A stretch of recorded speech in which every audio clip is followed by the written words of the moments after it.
Je suis Rodrigue Kombila, vice-président de la Maison de l'Afrique à Nantes, auteur et poète. Monsieur Patrick, bonsoir. Vous êtes vice-président de la Maison de l'Afrique à Nantes. On va parler d'abord de la Maison de l'Afrique avant de parler de la poésie, de l'écriture. C'est quoi la Maison de l'Afrique à Nantes? Alors, la Maison de l'Afrique à Nantes, c'est comme un hub qui regroupe toutes les associations africaines et amies de l'Afrique qui sont à Nantes. Donc, c'est pour rendre visibles et lisibles toutes les actions que les Africains réalisent dans la ville de Nantes, que l'association, la Maison de l'Afrique a été créée. C'est une façon de regrouper les amis de l'Afrique et les Africains eux-mêmes autour des projets fédérateurs qui ont de l'écho non seulement ici, mais aussi là-bas en Afrique. Quel est le rapport entre la Maison de l'Afrique et la Fédération française des clubs de l'UNESCO? Alors, la Maison de l'Afrique est membre des clubs et associations pour l'UNESCO. Donc, la fédération, c'est le groupement qui regroupe toutes ces associations-là, et la Maison de l'Afrique fait partie des associations membres de la Fédération française des clubs pour l'UNESCO. Euh, on va tout de suite parler de la deuxième partie de notre entretien. Vous êtes écrivain, poète. Vous avez même écrit un recueil de poèmes qui s'appelle comment? Poésie volcanique. Poésie volcanique. Première question, qu'est-ce qui vous a poussé à faire de la poésie? Je suis d'origine congolaise, et donc dans mon éducation, dans mon parcours, quand j'étais à l'école primaire, il nous avait été demandé de souvent écrire. Et c'est comme ça que dans le plaisir d'écrire, j'avais commencé à écrire pour les gens, écrire pour les musiciens, écrire pour les autres, faire des petits courriers. Et c'est bien plus tard que il y a eu le phénomène slam au Congo, et il y a eu des clubs de slameurs qui venaient me voir pour que je leur écrive des textes. Et à partir de là, mon entourage m'a encouragé à écrire. J'écrivais déjà, mais je n'avais pas l'intention de sortir un recueil. C'est finalement mon entourage qui m'a conseillé à sortir un recueil, pardon. Et à partir de là, j'ai écrit le recueil de poèmes, Poésie volcanique, qui est donc le premier. Il y en a d'autres qui sont en lecture. Il y a aussi des romans qui sont en lecture.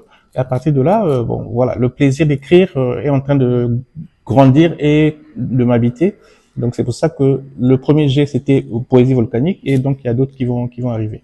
De quoi parle généralement, de quoi parle le recueil Poésie volcanique? Alors, Poésie volcanique parle des sujets purement transversaux. Nous sommes dans un monde où nous vivons, surtout nous qui sommes africains ou afro-descendants, nous vivons un certain paternalisme de certains dirigeants. Il y a parfois des choses qui ne sont pas connues de certaines populations, mais qu'on veut nous imposer. Donc, Poésie volcanique vient donc pour dénoncer. En fait, c'est le volcan en lui-même, il est un symbole. C'est pour dire que le feu qui est en nous, le feu qui est en nous, qui brûle en nous, en notre sein, à l'intérieur de nous, peuple africain et afrodescendants, nous voulons le faire sortir. Donc, c'est du très fond de nos entrailles qu'on veut faire ressortir cette colère-là pour que ça explose et qu'on nous entende.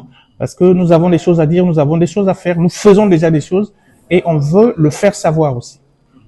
Alors, de nos jours, les enfants, ils lisent plus. Quel message lancez-vous aux enfants pour les inciter à la lecture? Il est souvent dit que la connaissance se cache dans les livres. L'appel aujourd'hui, c'est de demander aux jeunes générations, de ne pas abandonner la lecture. Parce que si nous écrivons, c'est pour que nous soyons lus. Et la connaissance, c'est dans les livres et nulle part ailleurs. Ceux qui n'ont pas écrit, nous qui sommes de la tradition orale, la tradition africaine, il y a parfois la connaissance qui se perd. Quand, comme disait Don Pateba, un vieillard qui meurt, c'est toute une bibliothèque qui brûle. Donc, au lieu que ce soit des bibliothèques qui continuent de brûler, nous avons pensé mettre nos écrits, nos pensées, nos savoirs dans les livres. Et donc, il est conseillé à la jeune génération de souvent lire, d'avoir le goût de la lecture pour aller puiser dans la sagesse africaine et effectivement s'en servir pour gagner les challenges d'aujourd'hui et de demain. Ok, dernière question. On a vu que les Africains en général, ils sont décrits ici en Europe ou partout ailleurs comme étant des partisans du folklore. Et on a vu, aujourd'hui, on a vu une élite africaine qui s'est dégagée. vous en êtes la preuve. Que dites-vous aux Africains pour qu'ils prennent plus conscience de leur avenir, pour qu'ils prennent plus conscience pour qu'ils mettent plus en avant les talents?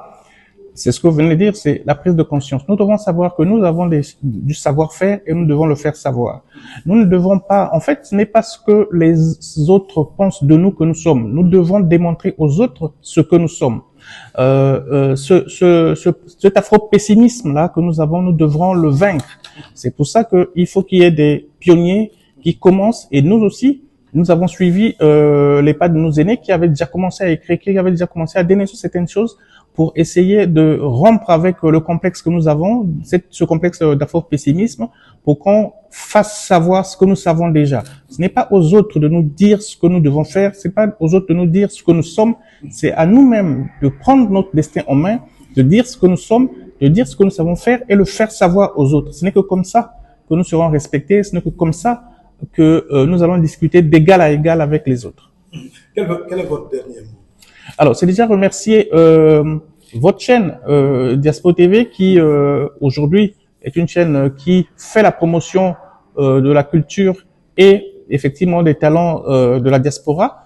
En tout cas, c'est encourager le travail que vous êtes en train de faire. Merci de nous donner souvent les opportunités de nous exprimer. Et ce n'est que comme ça, comme j'ai dit, autant nous, Africains, nous allons prendre en main notre destin. C'est comme ça que les autres aussi vont nous respecter. Et il s'agit de voir avec les structures comme les vôtres pour nous permettre, pour nous donner effectivement de la lumière, parce que chez les autres, ce n'est pas toujours là-bas qu'on va trouver de la lumière. C'est à nous-mêmes de nous donner de la lumière. Et donc, vous faites déjà un très bon travail pour nous permettre aux peuples africains de la diaspora de se donner de la lumière, d'être connus pour qu'effectivement, comme je disais, les défis d'aujourd'hui et de demain soient remportés. Merci beaucoup. Merci. Merci.